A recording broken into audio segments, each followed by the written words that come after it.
Hola, mi nombre es Pamela. Bienvenidos a mi canal. Hoy les hablaré sobre esta norma aplicada al cálculo de los elementos de presión diferencial para fluidos incompresibles que pasan a través de una tobera, placa orificio o tubo de Venturi nos señala que estas son las fórmulas para calcular el caudal volumétrico y másico respectivamente. Ahora, para calcular las dimensiones del elemento, despejamos el término beta al cuadrado de las fórmulas anteriores, resultando en las fórmulas que pueden ver en pantalla, en las cuales el segundo término ya es conocido. Ahora se determina por aproximaciones sucesivas la relación final de diámetros del elemento primario seleccionado de acuerdo con la aproximación deseada en el cálculo, que suele ser de 0.1%.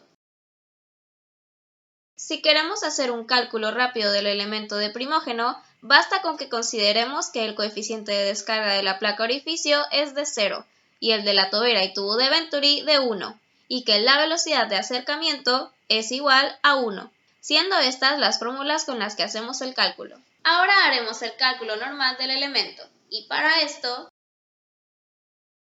Paso 1. Calculamos el diámetro de la tubería con esta fórmula, que toma en cuenta la temperatura del fluido.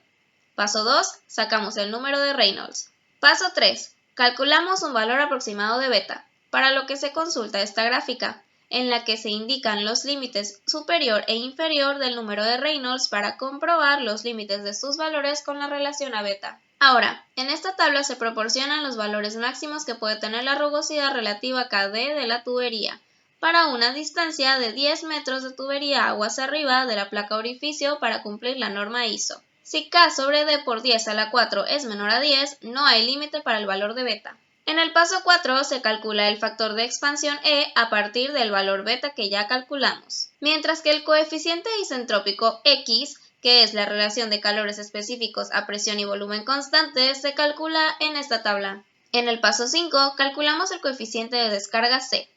Si el diámetro de la temperatura de paso del fluido es menor o igual a 58.615 milímetros, el coeficiente 2.286 cambiará a 0.39. Paso 6. Se calcula un nuevo valor de beta con esta fórmula, en la que Fs es un factor de corrección usado cuando el fluido es vapor de agua con un contenido de humedad W1. Para líquido y gas, Fs es igual a 1. Después, se repiten los cálculos de los puntos 4 a 6 con esta nueva beta, hasta que el valor obtenido de beta se aproxime a la centésima. En el paso 7, se calcula el diámetro del orificio a la temperatura de servicio del fluido. En el paso 8, se calcula el diámetro del orificio a mecanizar, siendo h el coeficiente de dilatación de la placa. Los cálculos para la tobera ISA 1932 y el tubo de Venturi son parecidos, con la diferencia de los valores en el paso 4 y de C en el paso 5. Para calcular el error global de la medida de un objeto de primógeno, utilizamos esta fórmula. El error en el coeficiente de descarga C es de más menos 0.6% en la placa orificio, de más menos 0.8 en la tobera ISO 1932 y de entre más menos 0.7 y más menos 1.5% en el tubo de Venturi. El error en el factor de expansión para cada uno de los elementos son los que muestro en pantalla, todos ellos dentro de las limitaciones de beta que van de 0.3 a 0.8%. El error en los diámetros en la tubería y en el orificio es del valor medio cuadrático de las medidas micromagnéticas realizadas. El error en la presión diferencial P1 menos P2 viene dado por la precisión del aparato, que es típicamente de más menos 0.1% y más menos 0.5%. El error en la medida de densidad viene dado por el instrumento de densidad o los aparatos de compensación de presión y temperatura, en cuyo caso se agrega la media cuadrática de las presiones correspondientes.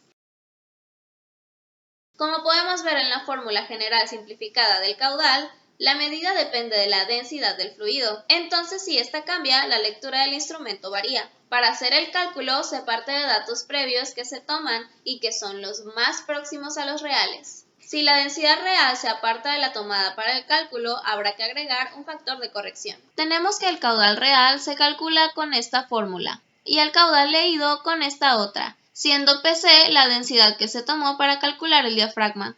Entonces, el cálculo del caudal real en función del caudal leído con el factor de corrección quedaría así, siendo este el factor de corrección. En el caso de los líquidos es fácil hacer la corrección porque es más sencillo medir la densidad real. En el caso de un vapor saturado, basta con conocer su temperatura o presión mediante tablas. Lo mismo si es recalentado. Cuando el fluido a medir es un gas, su densidad se determina según su composición realizada con análisis químicos según esta fórmula. Si el gas es ideal, su densidad a la temperatura y presión a su paso por el diafragma se calcula con esta otra, mientras que la densidad del gas se calcula con esta, siendo que el valor deducido del caudal QR en metros cúbicos por hora en función al caudal leído es este. El factor de corrección quedaría así si la humedad del gas tomada en el cálculo es Hc, en newtons metros cúbicos sobre hora de gas seco, y si la humedad real resulta ser de Hr. Si la temperatura del fluido varía mucho con la relación a la considerada en el cálculo,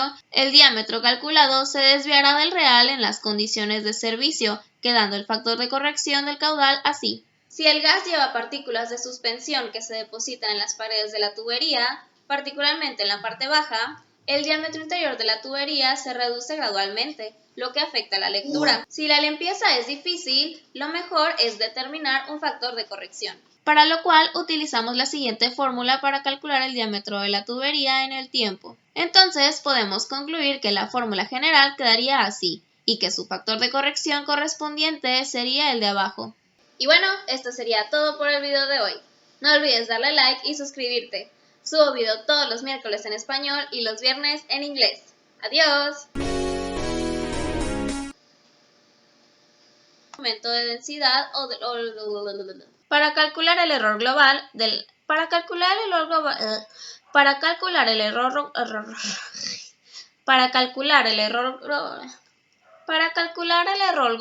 ¿qué? ¿Por qué no puedo decirlo?